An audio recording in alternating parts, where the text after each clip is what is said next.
What up, everybody? I'm your host, JP. This is my co-host, Josh. Hey, everyone. And welcome back to another episode of the FilmBros podcast.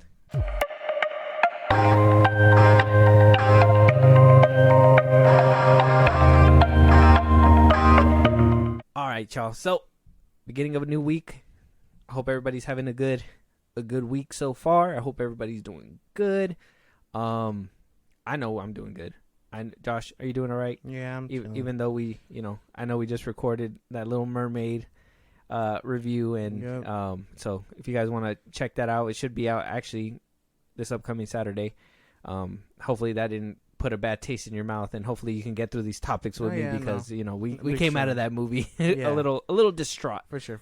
You guys want to hear our thoughts on that? Be sure to tune in later. But Mhm. starting off with one of our first topics here today, we're going to talk about, honestly, what's going to be happening in Deadpool 3. We've been hearing a lot of rumors, a lot of talk. Now we're hearing that Magneto's going to be joining the team. We've heard Colossus is coming back, Negasonic, Teenage Warhead, Yukio. We're getting some of the OG X-Men back, the original Jean Grey, the original Cyclops, maybe the original Storm, Halle Berry. All rumors, like I said. Magneto coming back, might be back. They don't know which version just yet, but we're hearing that he might be on his way to Deadpool 3. Now, hearing everything that, all the actors that are coming back, and, even hearing that Owen Wilson's Mobius will be there, and he's the TVA guy, so TVA being a part of this movie. I don't know, man. You're hearing all this. What do you think Deadpool 3 is looking like so far? It sounds like it's getting the Spider-Man treatment, if I'm being for real. Not even like the not like No Way Home treatment, but the way Sony did it with him in Homecoming, where they're like, ooh, now we can just have everybody on the table. You know what I mean? Now that we're partnered up with them, like, because every time Spider-Man was part of there was always something Avengers related on screen. That's kind of what it feels like with this, where it's like, oh, now that we have all the key people, we could throw in whoever the fuck we want. Instead of just making it a Wolverine and Deadpool movie, they're like, oh, let's throw in Magneto, whichever one. Let's throw in Jean Grey, and so on and so forth. And like, I hope half of these rumors aren't true, because as much as it'd be cool to see them, I need the movie simple. It sounds like it's going down the road of what's that new one? The new Captain America 4. We're hearing that we're gonna get Adamantium, Thunderbolt Ross is gonna be there. You know what I mean? Like, we're gonna get all these things. This one sounds like it's getting overpopulated. Now, in normal cases, I wouldn't mind it being overpopulated with X-Men, because I think that was something that the first two Deadpool movies were missing. Whereas, in the other X-Men movies, you see a lot of like mutants and, different mutants in the world. And it really felt like, hey, there's mutants here. Whereas in like Deadpool, you never saw anybody. I mean, they poked fun at it. They were like, oh, it's kind of like the studio didn't have enough for more X-Men, blah, blah, blah. Yeah. I think in Deadpool 2, we just saw that little cameo with the Everybody. younger cast or whatever. But it doesn't seem like that's the case. It doesn't seem like they're doing this to populate the world with X-Men. It seems like they're doing this for fan service. You know what I mean? And I don't mind fan service. I like fan service. I enjoy it. I'm hearing Across the Spider-Verse has tons of that. I can't wait to see it. I want to watch it too. I'm not one to, to shy away from it. But with Marvel becoming that kind of machine where they're trying to, in my opinion, it seems like they're just trying to rely on that nostalgia factor, that fan service, that they think that they could push out shit product with only, little glimpses of nice stuff. Yeah. I don't think I'm down with that. And I'm hoping it's different, because Sean Levy is going to be directing, and he's the one that did, we talked about it before. He worked with Reynolds on the Atom Project, and I think he did another movie. I think he did Deadpool 2 with him as well. Yeah. And so, I mean, it's he can make it happen, and I think Sean Levy's a good director, and I'm hoping that his vision's not going to be squandered now that they're under the MCU umbrella. Yeah. But it does sound like more of the latter, like it's good, like it's getting over stuff like Captain America 4. Yeah, and it makes you wonder where they're gonna go MCU wise, because if Captain America 4 is gonna have that whole it's an adamantium island or whatever, and that's how they discover it, like what's gonna happen with Wolverine? Like, is this just a one check stop with Hugh Jackman to be like, oh, now we got the two together, now he can actually retire and Deadpool continues? Like, where? Like, I want to know where they're gonna go with this, because I'm sure he's not gonna stick around forever. Yeah, and that's kind of my thing too. Is this the way that they're gonna introduce mutants to the MCU? Are they gonna, are they gonna come from a different multiverse? They're not gonna come from the MCU themselves. Like, they're gonna jump in from somewhere else. But is it a bunch of X-Men that are gonna get dumped from a multiverse and they're gonna go into hiding and become like these? Because usually the mutants are the ones that everybody looks at like, should we have them around? They're usually like the exiled, the ones, the black sheep of the comic books. And so that's just my thing. Like, are we gonna naturally bring these people in, or are we gonna actually say, oh yeah, it's just a multiverse thing? You know what I mean? And I don't want it to be, like I said, I don't mind the multiverse stuff, but it just seems like a cheap cop out for a lot of stuff that people do. You know what I mean? Yeah. Like, it's a cheap way to just be like, oh well, somewhere in the multiverse. And it's funny because, like, we have the Fast franchise who blatantly is just like, nope, they're alive. But, and then we have other movies that are trying to justify it with like the multiverse and everything. And, it's just, I don't know.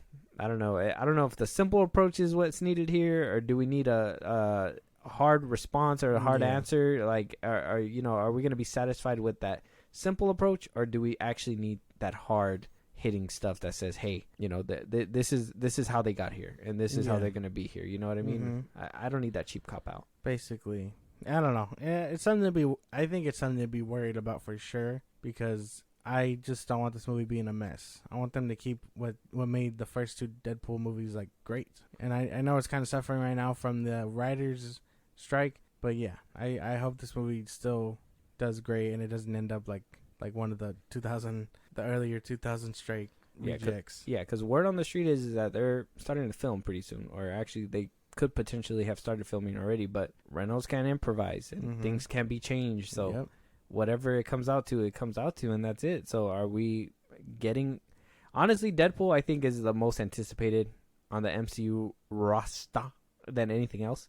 I'm assuming. I think everybody's kind of looking towards Deadpool 3 as, is Disney going to fuck this up? Or, are we going to get the same great thing that we got with, 20th Century Fox when it was 20th Century Fox, obviously. And it, with this writer strike and everything, it's already starting off it's already starting off on the bad foot, Basically, yeah. It's something, like I said, it's just something to be careful about. I'm not too sure whether it's good or bad, but definitely be cautious, because this could be a mess. Oh man, Deadpool 3 in the chamber, getting ready to shoot out to the theaters everywhere. Is just, man, the road that it's taking. Like I said, every single movie that Marvel has been, kind of been pitching, it just seems like all of them have been sounding like overstuffed. You know what I mean? Like, we're hearing Fantastic Four, we're hearing, the leaks from Fantastic Four, we're hearing the leaks for Deadpool 3 now, where we heard the leaks for Captain Marvel, or the Marvels, and now we're having 3 superheroes in one movie, and 3 problems that we got to figure out and stuff like that. And Captain America 4, like I said, it's just Thunderbolts. That sounds like it might be, pretty stacked as well. So it's like, is Marvel doing this to reduce the amount of projects, or are they just overstuffing it just to overstuff it, to be like, hey, we need more complexity in here? Like, it's odd. It's odd. It's weird. I think it might be them overstuffing it just so they can have all these characters and like have them in place for where their next introduction is gonna be. You know what I mean? Especially if Kevin is the one mapping it out and stuff. They're like, oh, we gotta have all 3 Captain Marvels in here because we probably won't see the next one for however long. And if this movie can be used to set them up, why not set them up? You know what I mean? Especially if they have something in common, quote unquote. But that's just a theory, because that could be anything. You know what I mean? Yeah, that is true. I don't know. I don't want to say that Marvel's losing me too, but I'm kind of worried. Not a lot of things. It's been really hit and miss with them. So still excited for Deadpool 3, especially because Hugh Jackman and Ryan Reynolds are finally going to be in a movie together. For sure. I'm excited. It's just, man, it's that overstuffed stuffedness is really scaring me and spooking me. If Magneto even turns out to be, I don't even know, because they're bringing back older characters, so I'm assuming it might be Ian McKellen, but he's old. He's kind of old. I would rather much prefer to see Michael Fassbender and maybe see the younger cast of obviously the cast from Apocalypse and Days of Futures Past and all that stuff, like James McAvoy as Professor X. But I mean, I get it. We want to see the OGs, the ones from the early 2000s, but I think a lot of people have latched themselves to the newer crew. So I would think that would be the better move to do. Yeah, for sure. But no one really knows for sure till the movie comes out, and they wasted Ralph Boner. So, oh yeah, I hope we don't see him again either. People are like, "Oh, he's a fake" or whatever. I'm just like, either way, they used him for him, and so I hope I don't see his ass in the MCU again. Yep, me neither. But somebody that we are going to be seeing, not in the MCU, but in Star Wars, is Mary Elizabeth Winstead, and she basically came out on Entertainment Weekly and gave her thoughts about joining the Star Wars universe. And a lot of people like to bring up, and some people like to be nasty about it and be like, oh, well, her husband got her a job here and blah blah blah, like she doesn't fit the Hera brand, or she doesn't look like Hera, but here she is, all because her husband, if you guys don't know, is Obi-Wan Kenobi, Ewan McGregor himself. You might wonder why she still has her last name. Well, they're superstars, so they don't give a fuck. They keep their last name regardless. And she basically went on to speak, saying that that she owes a lot of it to, or a lot of the way that she came and approached the character to Ewan McGregor because of his role as Obi-Wan. He said that the community is really great, and I guess the advice to her was that that there's nothing else like being embraced by the community and being a part of it, and it's just a special thing. Now, it's a sweet one. It's a sweet little quote. Yeah. I'm not trying to, I don't want to damage it. But when this quote came out, I was seeing a lot of people talk. And like I said, a lot of people were being nasty about it, saying that, Ewan McGregor got her in here, that she doesn't fit Hera and blah, blah, blah, blah. Even as far as saying, and I could be tripping, but I've seen some people say, like, Ewan McGregor over here talking about this community and how people embrace it, but yet we were having issues with getting movies off the ground because of this community, because of the Star Wars fan base, that we a lot of Star Wars fans are upset with the sequels, right? Mm-hmm. A lot of Star Wars fans didn't like Reva in Obi-Wan, you know what I mean? Yeah. That's a different part of the community altogether. That's something that I disavow, and I don't think anybody should be getting to that point. But what would you say to people that say, Ewan McGregor saying that, be embraced by this community, but this community is toxic? What would you say about that? Because you're a part of this community. Well, yeah. I think when it's good, it's great. You know what I mean? People when the Star Wars fandom sees something good, they cherish that shit, and they're like, oh yeah, this is the gem, and this is the bread and butter, whatever. But when they hate something, not everybody, but the select few who are just louder than louder than the good ones, who are like, okay, this is nice. They'll voice their opinions loud and proud, whether that be racist, sexist, whatever the fuck. But yeah, it's a bit of both. But I think when it's loving, and people love Ewan McGregor. So yeah. It just depends on what side of the spectrum we're on. 100%. I, being a part of this fandom, I do acknowledge that it can be toxic. You know what I mean? And I do acknowledge that, it is a select few. I wouldn't say it's me or you, obviously. I think we're pretty mellow. I think we, a lot of people don't like the sequel trilogy, but, we can find the brighter spots to a very shitty thing, I guess you could say. Mm-hmm. So, I mean, I don't think anybody should be saying that she doesn't fit Hera, because me personally, I think that if anybody's going to bring it to life, I'm happy that it's Mary Elizabeth Winstead, because I love her as an actress. I love her as, in Scott Pilgrim and, a bunch. Honestly, I think she ruled the early 2000s because she was in Sky High. She was in a bunch of horror movies. Mm-hmm. Like, I think she was really rocking the early 2000s. And then, she recently became an action star. She's doing a lot of more hand-to-hand combat in movies and stuff like that. So I think she's a really good actress. I mean, what would you say to her casting? Do you think it was a miss, a hit? What do you think? I'm hoping it's a hit. I think she'd do a really justice, you know. But again, I'd have to wait and see. But I think the choice is there. The choice has potential. I'm not really hating on it, but I also know I have to wait to see it. I mean, who doesn't love her, bro? She a body. That's what I'm saying. Ewan McGregor pulled a good one. So the force was strong with him. He pulled up to her and was like, "Hello there." Exactly, and she was like, "General Kenobi." Okay, and so last question on this topic, because just so we can, settle this here and now, because who knows if other people are thinking this, but do you think that she got this role just because Ewan McGregor's her husband? No. I know we talk a lot of shit, and there's some nepotism in Hollywood, but come on now, there's no way. This isn't like, you know what I'm about to say. This isn't like James Gunn and his wife. Bang, bang, bang. Shots fired. This is like she's good as she's a good choice, and they chose her. That's the option. I mean, what say does he have really? You know what I mean? He probably threw her name in the ring, but it's not like he's directing it or he's making the show and he's like, here she is. You know, she's Mara. No, it's probably her name hit the desk. They were like, ooh, she's a good option.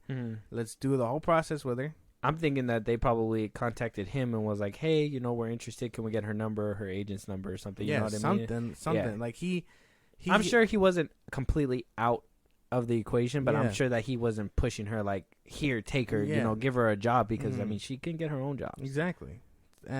So it isn't so much nepotism because it's not like he's the one, like, getting her the job per se. He just threw her name in the ring and was like, probably just like, here. Try her out, and if she doesn't make it, she doesn't make it. And then she made it. So you can't get mad at that. Yeah, because I'd say to those that think that he helped her out and everything, let's be honest here. She could have played a dozen other roles. She could have been Gina Carano's character, to be honest. She's a badass like that. I mean, she's not built like Gina Carano, but she could play that badass mercenary or whatever. She can she's done it before. Yes. I would have seen her in that. She could have played Ming-Na Wen's character, the bounty hunter that's next to Boba Fett's side. More prominent role, you know what I mean? Fennec. Fennec. She could have been a few roles that I could have thought of, that I could think of off top, that, she could have probably played a part in, that he could have helped her out a long time ago. So, at the end of the day, it's up to Lucasfilm. I don't think he had any significant part. I think, like I said, I mean, they have a relationship with him. I'm sure they talk to him as well or whatever, blah, blah, blah, blah. But at the end of the day, I think that she's a good pick. And as an actress, I think that she's great. So I'm hoping that, she fucking performs as Hera and we can see her in more projects. Cause it's going to be crazy to, like I said, Star Wars is the only one that's in the game that's done it. But they're going seamless from animation to live action, and seeing Zeb was a crazy thing for in the Mandalorian. That shit was crazy. It's so weird to see them in live action. So, good for Mary Elizabeth Winstead. What's bad for somebody, I guess, over there on the MCU side again is Harrison Ford. And a lot of people are coming at his neck because he basically said that the shit that he does for the MCU isn't fun. It's just work. And his full quotes right here. They asked him, hey, how does it feel being in the MCU playing Thunderbolt Ross? And he basically said, I mean, there are tough days and easy days and fun days and all kinds of days. It's a tough schedule, and it's been fun, but it's not a walk in the park. It's not fun. It's work. And apparently a lot of people had some problems with this, right? But look, I think a lot of people just don't understand Harrison Ford. And the best way I can say it is that he's just an asshole. I don't think that he takes work, or at least acting jobs, like fun. I think he takes them as a job. I think he understands, like, I need to be here from this time to this time. I got to give this performance. I got to deliver this here, there, whatever, blah, blah, blah, and then move on with his life. You know what I mean? I've never seen him as this kind of person. Maybe when he was younger, maybe when he was doing Star Wars and, Air Force One and everything, maybe he was goofy and stuff like that. But at a certain point, you turn into an old man, and you either become a happy, jolly old man or you become a grumpy old man. I think Harrison Ford's a grumpy old man. Honestly, yeah. And even then, like, you can't get mad that homie is just like, it's work. You know what I mean? Because he's going to his job. He's not... I understand people are like, oh, he could have fun there or whatever. But not really. Not if he's there to work and do his lines and shit. That's not really work. You can have fun. And again, like you said, it's not fun. But you can have fun and deliver your line a certain way. Or, throw in a blooper where it's just like, oh, haha, we had a good laugh. But let's get this line down now. Like, it's people are just being angry to be angry. Harrison Ford is like a sarcastic asshole, and taking anything to heart is just gonna fuck with you more. I mean, we gotta think about it too. Like, he's playing Thunderbolt Ross, and he's probably gonna be the Red Hulk in this movie. So how many like scenes is he actually like there with other people acting beside him? You know what I mean? He's probably in a mocap suit every single day for the next few weeks, just fucking saying lines and, you know, getting that facial stuff so they can CGI him anyways. So he's probably, you know what I mean? He's probably one of those people. But you're right. He's not one of those people that can joke around, because he also went on somebody's neck basically asking who would win in a fight, Indiana Jones or Han Solo. So this is part of the same interview. They wound up asking him because he is coming out on a Apple TV show, so he's doing some rounds on that one. And he basically was asked, and this was his quote. He basically said, "Well, they usually ask me if there's a fight between Han Solo and Indiana Jones, who would fucking win? And I say, me, asshole. I don't want to fucking make shit up like that. I mean, what are you asking me that crap for?" And he basically says that because both characters are him. Yeah. Plays the same person. Yes. And this is what you mean when he's like, oh, he gives these sarcastic ass asshole answers, because he's an old man. He doesn't have time to be like, oh, who would win in this imaginary fight from these two characters that you play. He's not that guy. That's not him. He's gonna tell you, shut the fuck up. You sound stupid. I play a character in a movie that these two guys would never in their entire lives meet, you know? Basically. Yeah. And it's crazy because people like to set him up like this and be like, oh, he's an ass because he couldn't just answer the question. Like, no, fool, he's old. He's not going to play these games with you. He's not. He's just going to be like me. I win. It's my movie, my role. I do both. I don't know what else you want from me. And then they'll be like, oh, whatever. But still, again, you oh, whatever. You set him up knowing damn well he doesn't give two shits about that. Yeah.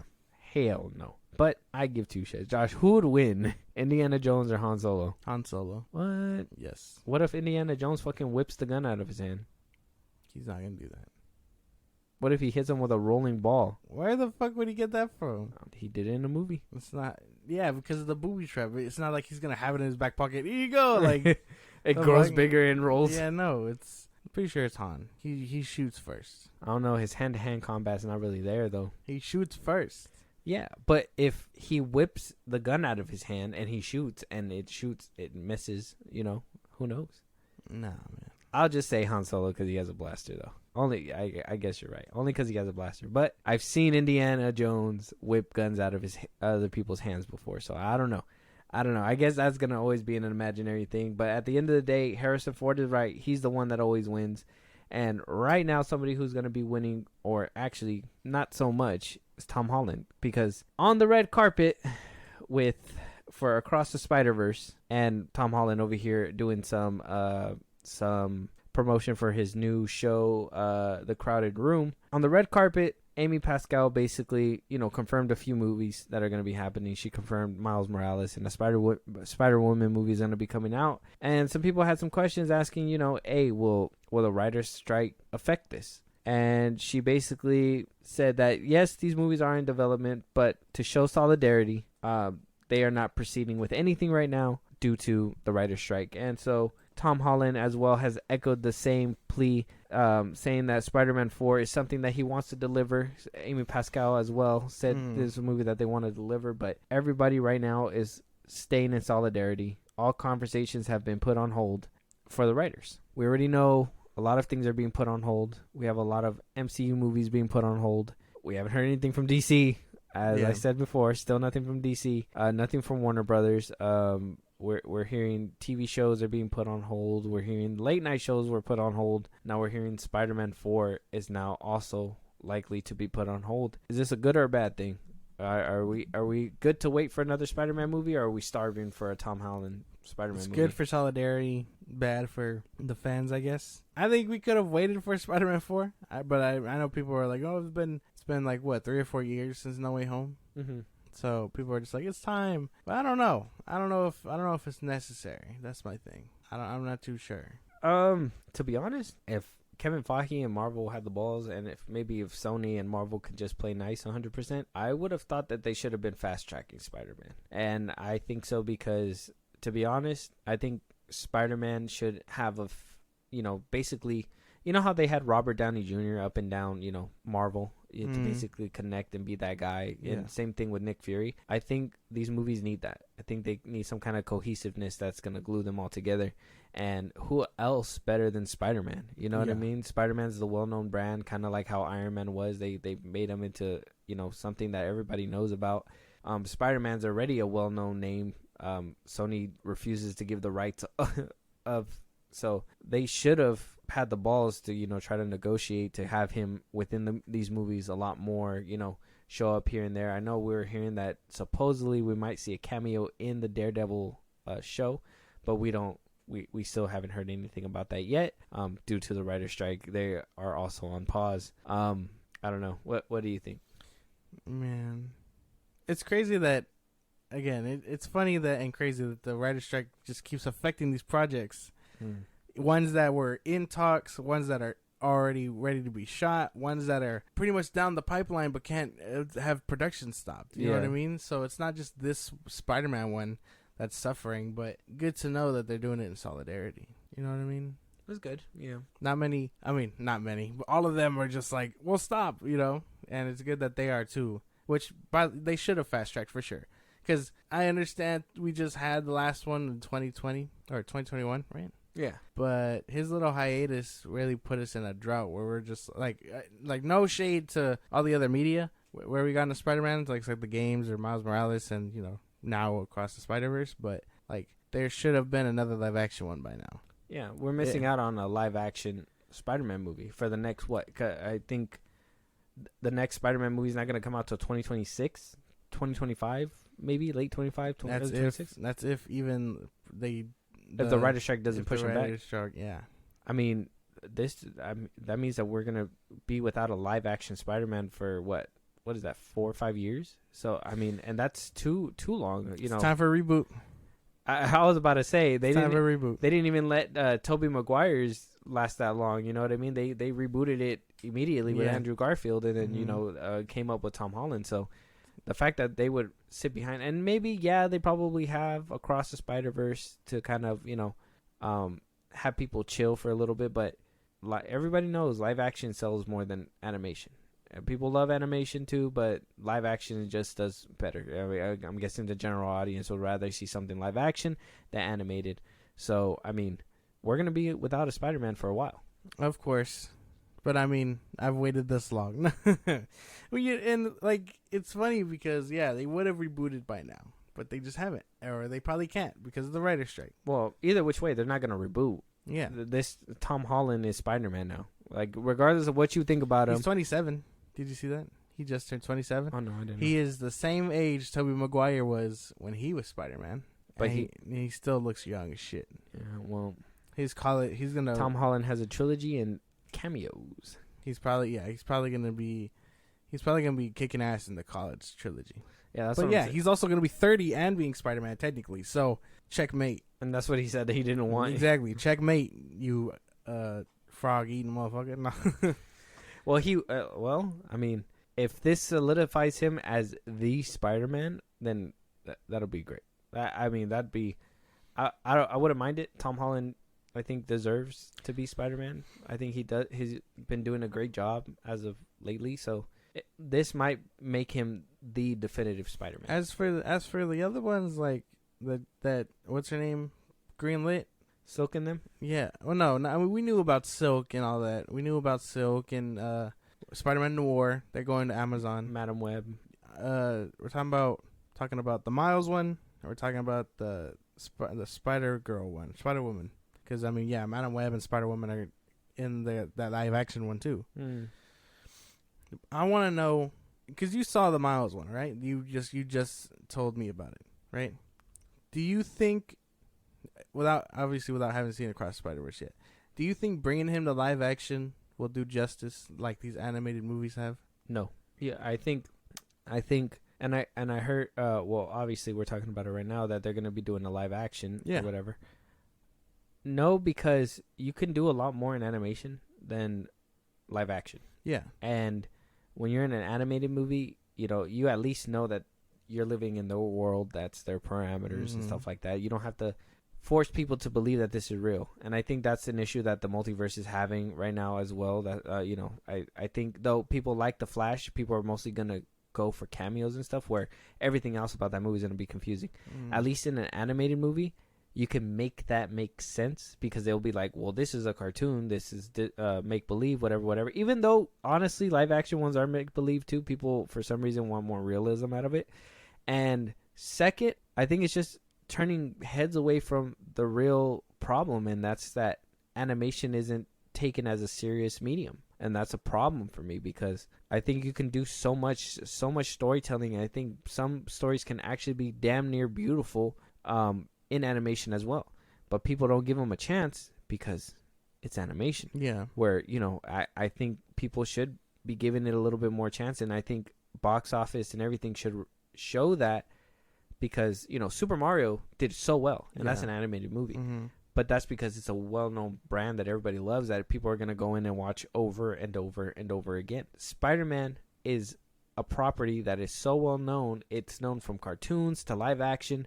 I don't see why they can't just keep Miles as this person. Maybe if he jumps over to a different dimension or whatever, make him live action. But we don't need two Miles running around, one in live action, one in the multiverse, or one in animation. Even though the multiverse is a thing and is plausible, I just think it's going to be a lot for general audiences to digest.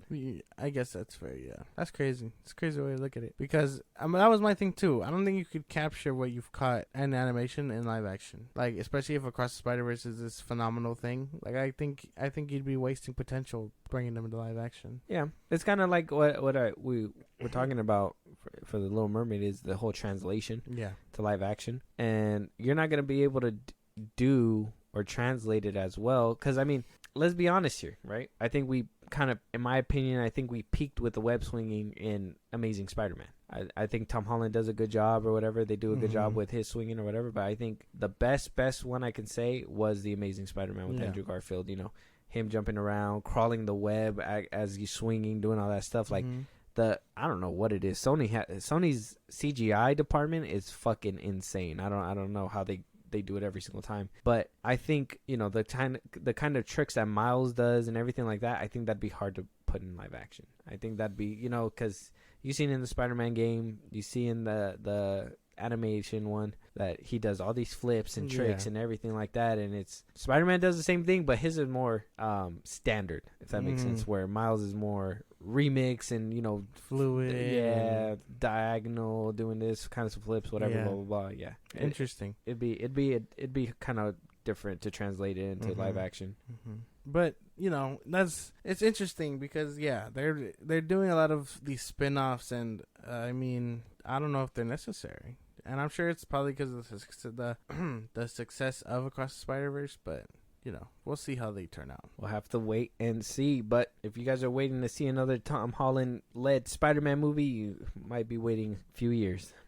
So get cozy with animation and maybe those Spider-Man projects on Prime, because those will probably be out before that movie. Moving on though, we are hearing some good news. Zack Snyder's cult, everybody out there that listens that watches Zack Snyder's, we're having great news. Amazing news. I don't know if you heard these news, Josh, but multiple things have come out. Now we're hearing that, Netflix is having their little Tudum event or whatever, and they're going to be announcing, and hopefully we're going to see a few trailers for, whatever they're going to be putting out. One of the most anticipated is Zack Snyder's Rebel Moon. Yeah. And so we got a few leaks ahead of the actual presentation. Hopefully we get a trailer during the presentation, but one of the leaks that we wound up getting is that Rebel Moon is not just Rebel Moon Part 1, but it will be called Rebel Moon Child of Fire, and it would be Part 1 of a 3-part trilogy.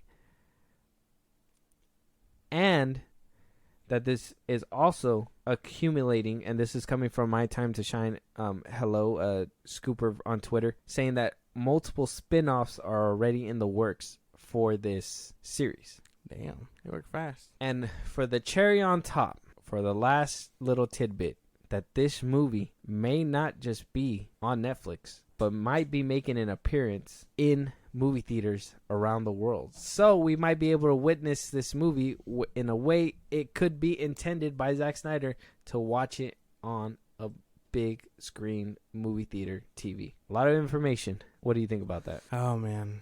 That sounds fucking sick. I can't wait. I hope they do show a trailer. I do like the idea of him breaking it down into 2 parts, because holy shit. 3. That is, 3 parts.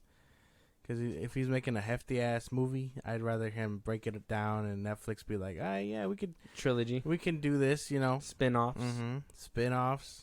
Getting that whole cinematic treatment over there on Netflix. Good job, Zach. You've earned the fuck out of it. Here's my thing, though. Are we getting all these spin-offs and they're not going to come into fruition? Kind of like, I don't know, Army of the Dead? I mean, we did get the clock one. The whole, you know, safe one or whatever. The Army of Thieves or whatever. Yeah. But where's the rest of them? Where's Las Vegas? I'm still waiting. I need answers, and we haven't even made any movement over there. That's true. I think Twilight of the Gods is finally got picked up by an animation studio. So yeah, we talked about that. We'll be seeing something soon, I'd imagine. Zach has a lot of projects over there on Netflix. He is eating good, well deserved. After the whooping that WB gave him, he deserves everything. Especially if Netflix is willing to give him the keys to that shit. Power to Netflix. Man, Netflix was just like... They know WB fumbled the fuck out of him. Like, I don't know, and we talked about this before too, where it's like, you know, sometimes it just going straight to streaming is a death sentence for some movies, you know what I mean? So, we already knew that Netflix was already testing the waters with putting movies out in theaters and stuff like that too. Mm-hmm. So, hearing that he's getting that theatrical treatment, that tells me that they're actually putting that confidence in him. Like you said, WB didn't really do him all that well and didn't give him so much justice. Yeah. So Netflix taking this chance and being like, look, man, not only are we gonna fucking give you this fucking trailer of money to fucking produce this universe, but we're also gonna put it in theaters because we know that shit's gonna sell. Exactly. And let's be honest here. Let's be honest here. If Rebel Moon winds up breaking a Netflix record on how much money it brings in or whatever, that's gonna tell you. And let's be honest. I'm gonna be watching the box office for The Flash. If that shit flops, I'm gonna just be honest. Zack Snyder fans were the ones that were fucking stacking up the box office for those DC movies. I think this is gonna be the true show to see, was it Zack Snyder's name the reason why these DC movies were excelling so much, or was it because other reasons, and maybe Zack Snyder's name was the reason why they failed. You know what I mean? So this is gonna be the test. I think Rebel Moon is gonna be the actual test to see where he stands, because I'm tired of these DC fans saying like, oh, you cultists or whatever, blah blah blah blah, whatever. We're about to see if the Flash doesn't make money. Listen here, if the Flash doesn't make money, where all them real DC fans at? If Rebel Moon makes money, then I'm gonna be like, all those DC fans went with Zack Snyder because they know that, hey, this is where we're gonna get good content from. Basically, it'd be an interesting time to see, but yeah. I think I'm with you with that. That's crazy shit. Well deserved, like you said. Good job, Zach. But for our last little piece of topic, we are going to be breaking down Michael Shannon's time with Man of Steel, his time with The Flash, and as a bonus, because I don't see a lot of people talking about it, we're going to talk about his time with Knives Out as well. Now, mostly, I wanted to bring this up because this was, you know, DC, Zack Snyder with DC, It was a bumpy time, and we never knew what the issue was, or, you know, how much care or anything, because, you know, we hear a lot of people, like I said, a lot of people dragging his name. Oh, Zack Snyder didn't care about the characters. He didn't care about Superman. He didn't care about this. He didn't care about that. Well, Michael Shannon, I think, kind of lays it to rest in the way that he talks about Zack Snyder and about the films that he made. So I thought we can check out these clips, break it down a little bit, give our thoughts on what he says. You with that? I'm totally with that. Let's go. Fucking love Michael Shannon. I will find him, Lara.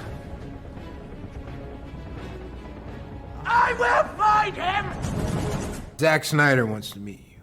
He's making a Superman movie, Man of Steel. He wants you to play General Zod. I'm like, really? Terrence Stamp?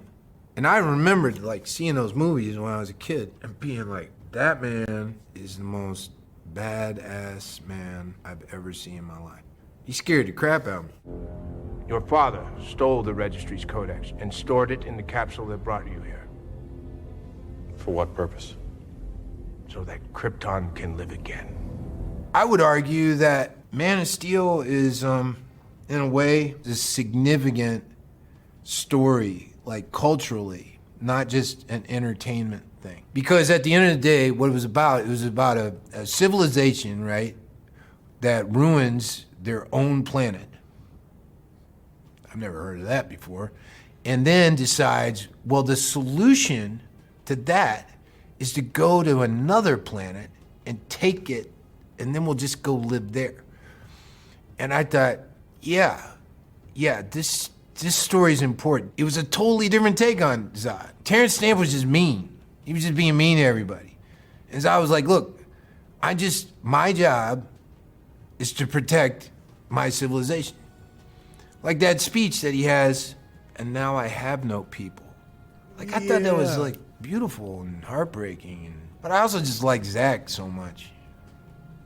I really, really like Zack Snyder a lot.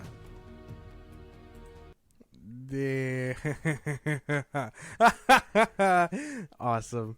That was awesome. Okay, so he makes a few points, right? Mm-hmm. I wanna kind of bring out that little tidbit where he said that this movie has had an impact culturally, right? And yes, maybe for the reasons that he says, right? Like, it's an important story, you know, humans, people destroying their world, you know what I mean? Stuff like that. Like, it is an important story, but that's not just the reason, okay? I'm going to say this right now. It's also a cultural thing, right? It had this impact because till this day, this movie's been out as of 2013. And till this day, this movie's still talked about. Mm-hmm. Is Superman's first flight the best? No, yes, no.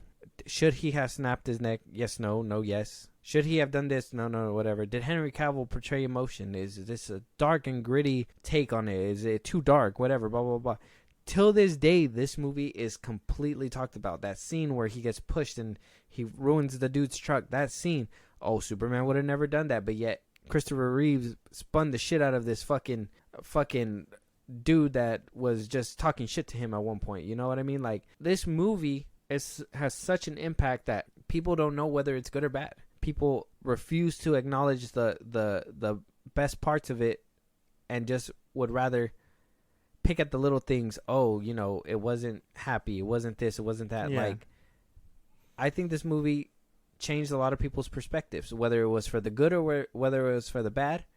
It doesn't matter. I think this movie did make an impact on anybody who has seen it in their lives. It like literally changed it. For sure. I think you're on the money there, because it is still talked about today. It's discourse on Twitter everywhere between fans. Like, and to be fair, this is the movie that James Gunn has to surpass. So, I mean, it'll still be talked about in 2025 when we see that motherfucker come to light. Like, it's a cultural impact for sure, good or bad. Like, you said it the best. I got nothing to rebuttal, because that you did it. Yeah. All right. Cool. I did the damn thing. Yeah. I did the damn thing. So before we hit a little flash part, I thought we'd get a little breath of fresh air and hear about his time when he played in that role for Knives Out. Now, he talks about, if you guys haven't seen this variety piece, he talks about a lot of his roles. He does a great job in a lot of roles. He talks about Revolutionary Road a little bit more in detail. If you guys want to see the full video, go watch it. It's on YouTube right now.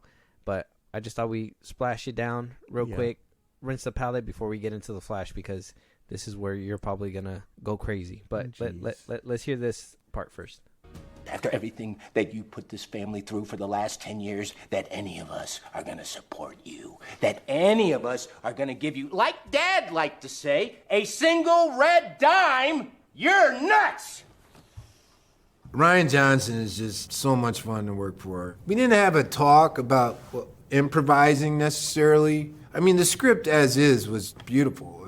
That's why we were all there, was because of the script, because it was just, we hadn't read anything like that in such a long time. Nobody even seen anything like that in a long time. I just couldn't help it. Like, I just wandered off into Walt land, and it just came out. If you do it, it's not like he says, could you not do that? He's like, oh, wow, that was cool. I mean, the thing about that movie is that we all were having, and it goes back to the thing I said about Bill Murray. Like, this was a perfect instance. It was like, just go in and have fun. Like, amuse yourself. And if you amuse yourself, odds are you might amuse a small amount of other people. It was without a doubt the most fun I've ever had with a group of actors on a movie set. The house was up on a hill, and if you walk down the hill through the little forest, there's a big parking lot, and it was filled with all these movie star trailers. Nobody ever went to their trailer. They would just sit there empty all day, because in the house there was a basement, and they just put cast chairs in there, and we just sit around in the basement all day. Jamie Lee Curtis would hang out in the kitchen of the house upstairs with the owners of the house, and they would cook. It was surreal. That's the least stressed out I've ever been at work. The most stressful part of that job was doing my scene with Christopher Plummer. A, because I was acting with Christopher Plummer. May he rest in peace. 2, because Ryan said I want to do it in one setup, which just always gives me the hives because there's nothing to cut to. It was a hoot.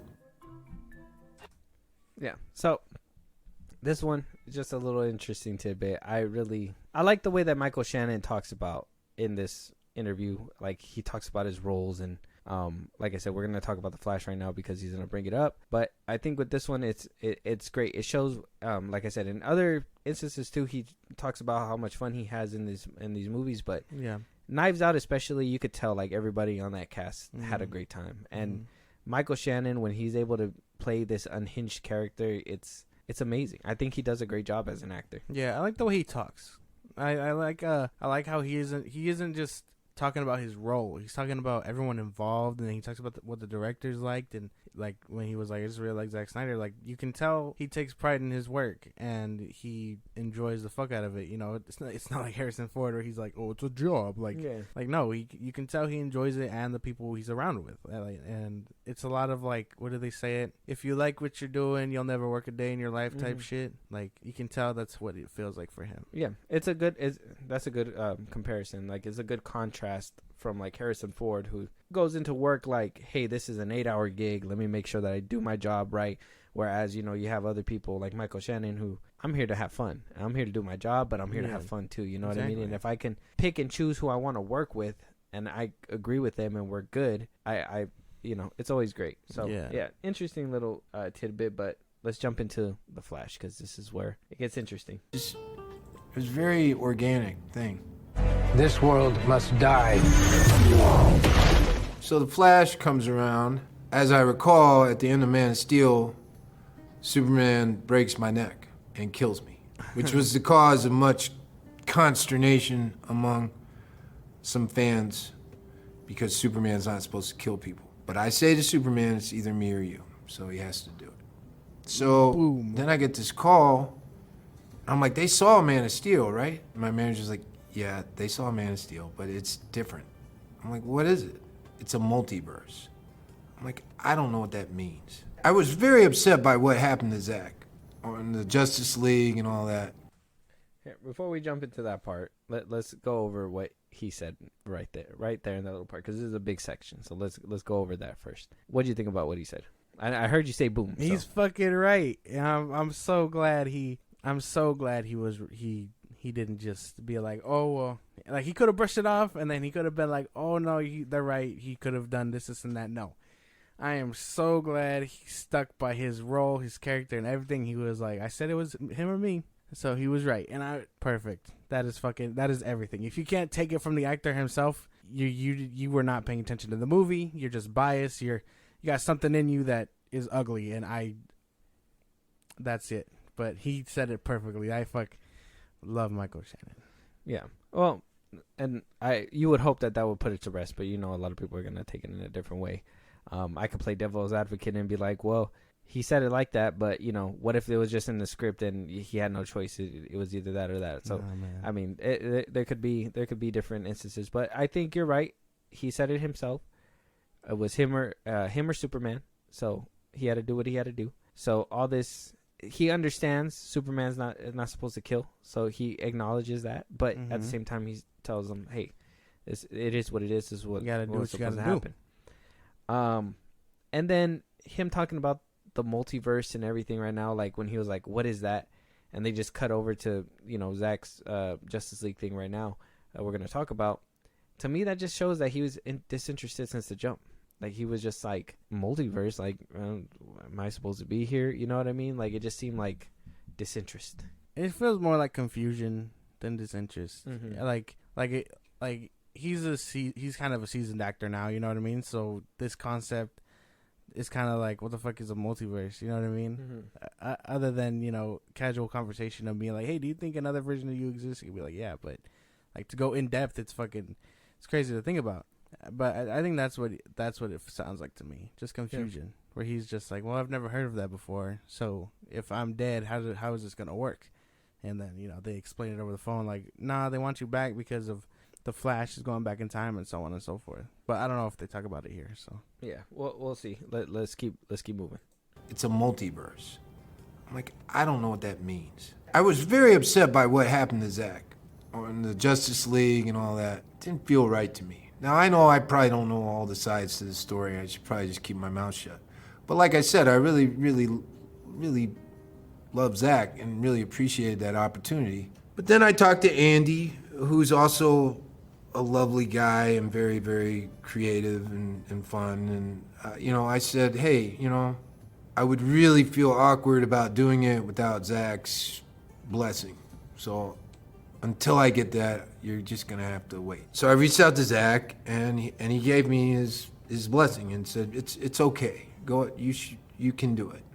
And I appreciated that. And then I said yes. But it was a very different thing because, like, Man of Steel was like a year of my life between the training. We did a whole summer of physical training leading up to the shooting, and the shoot was like 6 months long or something. And I was in and out of Flash in like a flash, 2 or 3 weeks. That's it. The Flash isn't my story. You know, I'm there as an adversary, a threat, a problem to be dealt with. The Flash is really the Flash's story. Actors are the... All right, let's break that down real quick because there's a little bit more, but I want to say that real quick. So, you know, he touches up a little bit about what happened with Zack Snyder with Warner Brothers and says, you know, he should probably be saying anything. He doesn't know the whole story. But he thinks it's unfair. Yeah, thinks it's unfair. He understands. I think it's, and we talked about this before, this is probably where they got the quote before it was actually released. This video was actually released, but it's good that he at least went to go get his blessing to make sure to come back. Yeah. My thing is that, and I get it, it's not his story. He's just there as a, which sucks. It sucks for me to say it, but he's just there to be the villain. And it sucks, and it sounds like a major disservice, and in my opinion, I don't know why Zach would even give his blessing. I wouldn't even have. If that was my creation, I probably would have been like salty about it and been like, no, what the fuck? But like, to me, it's such a disservice to just use in my opinion, one of the better DC EU villains that they produced. General Zod was just a maniac in this movie. He talked about it a little bit earlier, where, you know, he took inspiration from the original Zod, where he was just a mean motherfucker, and I think that he really not only turned Zod into this mean motherfucker that he really was, but a psychotic. You know what I mean? And a psychotic where you could see that that empathy. You know what I mean? Or you could feel that empathy because you can understand that all he knew was his people, and that's, you know, once you take it away, like how he said, now I have no people. Like it showed that it was such an in-depth character that to reduce him to such shallow expectations is bullshit for me, because like you said, Michael Shannon is a good actor. He's good. And for him to be wasted on a, hey, I'm just this bad guy who's here to blow shit up, like, I don't think that's, I think that's a big disservice.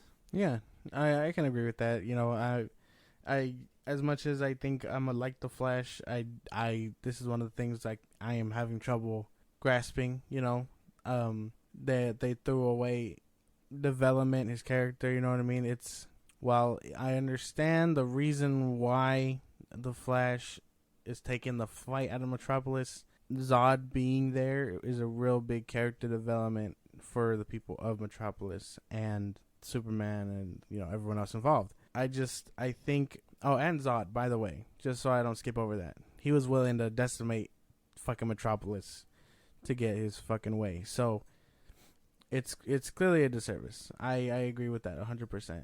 Reducing his character, taking away like good dialogue and what makes his character interesting, just to be for him to be like the villain, and we don't even know if he's the big bad. You know what I mean? Like it's terrifying. It's terrible. I agree with that. 3 weeks is fucking crazy too, because that means they probably just stuck him in a green screen suit, green everything, and we're like, do your lines, bro. No action, no nothing. Like, that's probably what they did because, like, it's crazy. Like I said, the CGI looks horrendous. Like, if you look at the suit that he had back in 2013 versus the suit that they showed you in the trailers, I mean, I haven't seen the I know some people went to go see the whole movie already, but what they show in the trailers, it doesn't look good. So the fact that they did that again, even I think Feora, like, she wound up putting a picture on her Instagram, and people were making a big deal about that because in Man of Steel, her suit was actually real. You know what I mean? Like, I think she was the only one with a practical suit because they just wanted to basically have one for reference. So she was the only one. I think Michael Shannon and them, he had like the top half, but everything else was CGI. And in this one, it's just like all CGI. But they couldn't even at least get reference from the original movie back in 2013 to, you know what I mean? It just, and this is why I feel like I have such a bad taste in my mouth about The Flash. It just seems like they're just trying to wash away what made, in my opinion, these movies good. And if that's what they do, and this is what they reduce this guy to, The Flash is not canon to me. Nothing's canon to me. I would probably watch it just for the cameos or whatever, the little fun times. But even then, that doesn't really do a lot for me. If the story's not good, I don't really fucks with the story. And Man of Steel, the story was great. BVS, the stories were great. Zack Snyder's Justice League, the story was great. Suicide Squad, the story was good but botched. I can understand that. Wonder Woman, it was great. 84 was bad. Everything, like, I can tell you, like, when the story's good. It's just, if the Flash's story is good, I can tell you the story is good. But if they reduce these characters that I love to nothing, then I'm gonna really just hate this movie. Yeah, but anyway, moving forward. Yeah, let's just finish up. Yeah, because I don't really have anything to like rebuttal all that until I see the movie. So, all right. The aperture between the audience and the story, and you should not be seen. The more transparent you are, then the more the audience gets to receive the story. You have to care about the story more than your own performance. You're serving a writer and a director, and you're delivering their intent to the audience. Do everything that you can possibly think of to deliver that to them. And that's the little bit I wanted to show you. And he says this after talking about the Flash. And I think the reason why he says that is because of what he basically said, you know, that Zod's only going to be there for a short amount of time. You know, he's there just to be the villain or whatever. And how he said actors are just there to convey the director's vision. You deliver that director's vision at all costs. My thing is that I get it. Every director is different. But if we're not following the timeline from other directors and, you know, having at least that cohesiveness with the characters, then our disservice is there. And now I could be totally wrong, and he could, you know, they could have cut this up and, you know, got this from a different part of the segments or whatever, but just put it at the tail end of the Flash to cause drama or whatever. But if I read into it, it looks like he said that because of the fact that, you know, what Zod got reduced to. Well, maybe. I mean, it could be either way. But I mean, everything's done with a purpose, right? So he must have said that after everything. I can agree to a certain extent because, again, the performance, while he is there to convey the director's vision and whatnot, his performance must be sold. You know what I mean? And if you're talking like this, it means you don't really have a performance to give. And so if you're like, oh, if I end up being bad, it's not really my fault. I didn't have screen time or the best script or whatever the fuck. You know what I mean? So if they reduced him and he's just like, well, I'm just there to convey the story, you know, the story is what drives everything. And I get what he's saying. Yeah. And I'm willing to accept that they reduced him. I'd hate it, but I'm willing to accept that they reduced him to nothing for the story. To better the story. Yeah. Which is a disservice in and itself. Michael Shannon is a presence when he's on screen. So I would think that he would sell more tickets. Honestly, I think what movie was it? It was Bullet Train that he was in, right? And they didn't have him in any of the trailers. I didn't even know he was in the movie until the very end, right? And when he showed up, I was like, man, they should have marketed that he was in there. Like, he's actually a great actor, you know what I mean? Like, say, hey, you know, Michael Shannon's in this movie or something, you know what I mean? Like, but yeah, just to reduce him kind of sucks. But it's great that he has an understanding and that he's that good of an actor where he's just like, hey, look, I'm here to convey, you know, the story to these people, and that's what I'm going to have to do. How he talked about it with Knives Out, and he talks about it with a few other segments in this. Like I said, if you guys want to see the full thing, is Vanity Fair. But it's on YouTube. But how he said, like, you know, how he has fun and how, you know, the way he talked about the roles, like he really understands the roles, like how you said with the neck snapping, and even when he was talking about Knives Out, about, you know, that the script was really fun and that, you know, he was able to improvise and, you know, do all this stuff and really bring stuff to the role. Like, it's good that he's that type of actor. Like, he really understands the assignment. Which is great. I fucking love Michael Shannon. But yeah, he understands the assignment for sure. Whether he's in it for 30 minutes or he's in it for the whole movie, he knows how to deliver. And deliver he has. Once again, thank you for delivering another topic on this podcast as well.